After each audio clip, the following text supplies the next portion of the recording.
feeling healthy can be reassuring, but it can also be misleading. Some of the most important signals the body sends arrive quietly, without pain or urgency. This is about noticing what matters early, protecting clarity, independence, and peace before small signs are explained away. Feeling healthy can be reassuring, but it can also be misleading. Some of the most important signals the body sends arrive quietly, without pain or urgency. This is about noticing what matters early, protecting clarity, independence, and peace before small signs are explained away. For many people in their 60s and 70s, feeling fine becomes a quiet badge of honor. It means the body still cooperates. It means daily life moves forward without interruption. It means there is no obvious reason to worry, and after years of navigating responsibilities, challenges, and change, that sense of steadiness feels earned. Health, at this stage of life, is often measured by what is absent. No pain, no emergencies, no dramatic changes. When nothing demands attention, it feels reasonable to assume that everything is working as it should. The body feels familiar, routines hold, days unfold predictably. That predictability creates trust.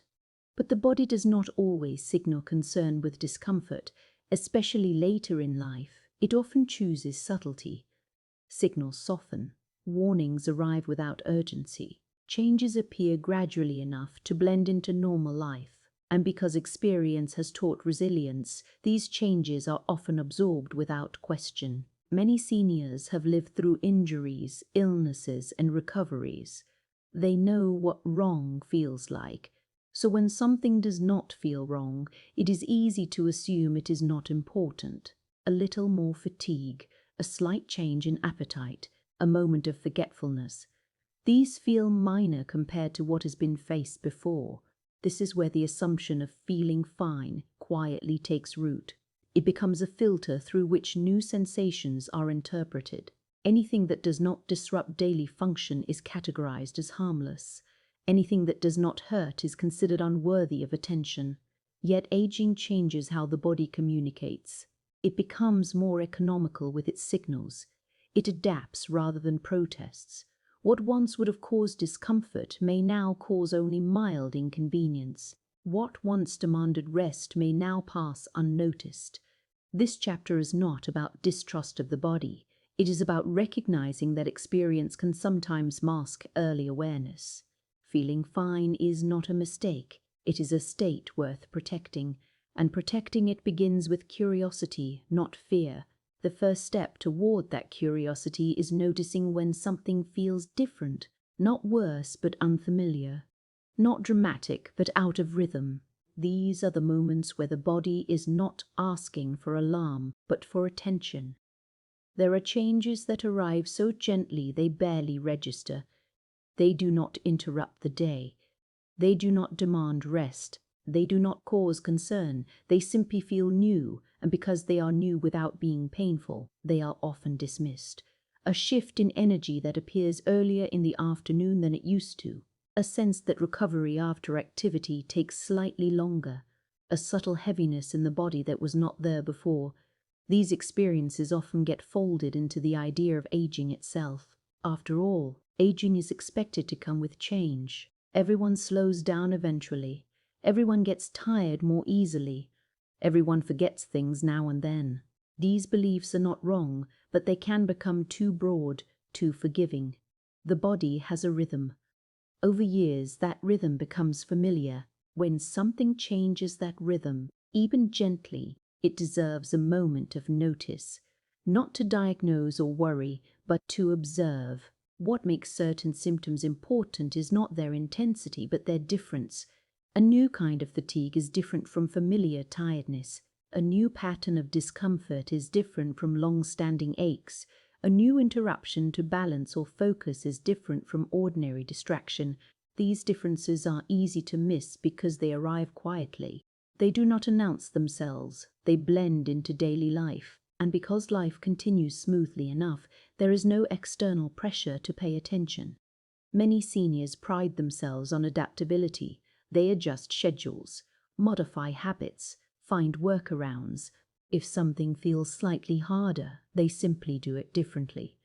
That adaptability is a strength, but it can also hide early signals. When a body part begins to work a little less efficiently, the rest of the body compensates. Movements become more careful. Pace slows slightly. Effort increases just enough to maintain function.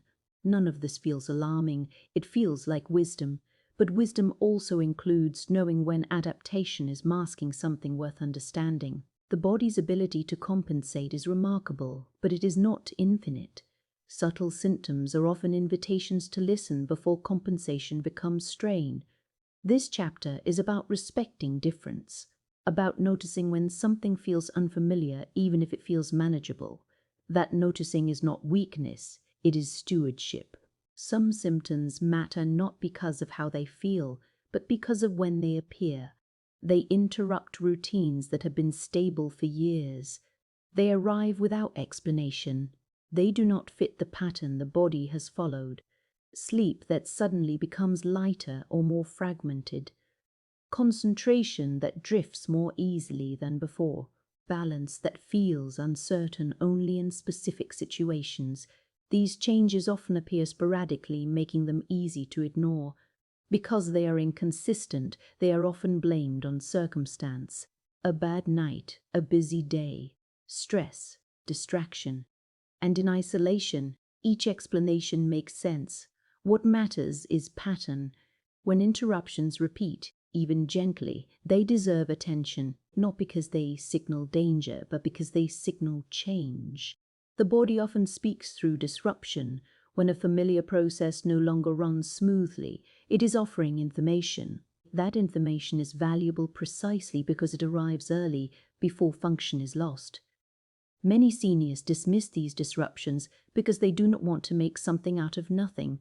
They do not want to seem anxious or overly focused on the body. They value calm and perspective. But awareness is not anxiety. Awareness is clarity. It allows small adjustments before larger ones are needed. It preserves stability rather than reacting to its loss. Disruptions outside of routine are especially important because they highlight where adaptation has limits. When the body can no longer smooth over a change, it is asking to be noticed. This chapter is not about searching for problems, it is about honoring patterns. When something interrupts a long-standing rhythm, it deserves a pause, not dismissal. There is a quiet habit many people develop over time, explaining everything away. It is not denial, it is practicality. Life is busy. Energy is precious. Not every sensation deserves analysis. So a headache becomes dehydration, fatigue becomes poor sleep, dizziness becomes standing too quickly, memory slips become distraction. These explanations are often accurate. The problem arises when they become automatic. Automatic explanations close the door to curiosity. They turn inquiry into conclusion. Once a symptom has been labeled, it is no longer examined. This habit is reinforced by culture. Seniors are often told to expect decline, to accept changes, to avoid fuss. These messages are usually well-intentioned, but they can discourage timely awareness. Explaining everything away feels calm. It avoids disruption. It preserves routine. But it can also delay understanding. The body does not need every sensation to be investigated, but patterns deserve respect. When explanations repeat more often than the symptoms themselves, something may be worth revisiting. This chapter is about balance, about allowing reasonable explanations without letting them become reflexes, about giving the body room to speak without immediately silencing it. Listening twice does not mean worrying twice. It means honoring the possibility that the body is communicating something new. Early attention is one of the greatest protectors of independence. It allows choices to remain choices. It prevents sudden changes from forcing decisions. When symptoms are noticed early, adjustments are often small. Routines can be modified gently. Support can be added without disruption. Life continues with minimal interruption. When symptoms are ignored too long, changes arrive suddenly. Falls happen. Confusion appears. Fatigue becomes limiting. These moments can feel abrupt, even though the body has been signaling quietly for some time. Independence is not only about physical ability, it is about continuity, about being able to live life without unexpected interruption. Early awareness preserves that continuity. This chapter reflects on how noticing small changes protects large freedoms. It allows seniors to remain authors of their own routines rather than responders to sudden events. Awareness does not reduce dignity. It reinforces it. It says, I am paying attention to myself. That attention is an act of respect, not vulnerability. The goal is not perfect health. It is stable living. Early attention supports that stability. The final chapter is about choosing awareness without fear, about holding attentiveness lightly, without urgency or anxiety. Awareness is not about searching for symptoms. It is about noticing patterns. It is about being present with the body as it is, rather than assuming it will always behave as it has. This approach honors experience. It respects the body's wisdom. It allows seniors to move forward with confidence rather than concern. Feeling healthy is a gift. Protecting that feeling requires listening, not ignoring. It requires curiosity, not alarm. Awareness practiced calmly becomes a form of peace. It allows life to continue smoothly, with fewer surprises and more choice. This is not about becoming vigilant. It is about becoming attuned. Attunement is gentle. It does not demand attention. It invites it. In later life, that invitation matters because the body still speaks, and listening is how dignity is preserved.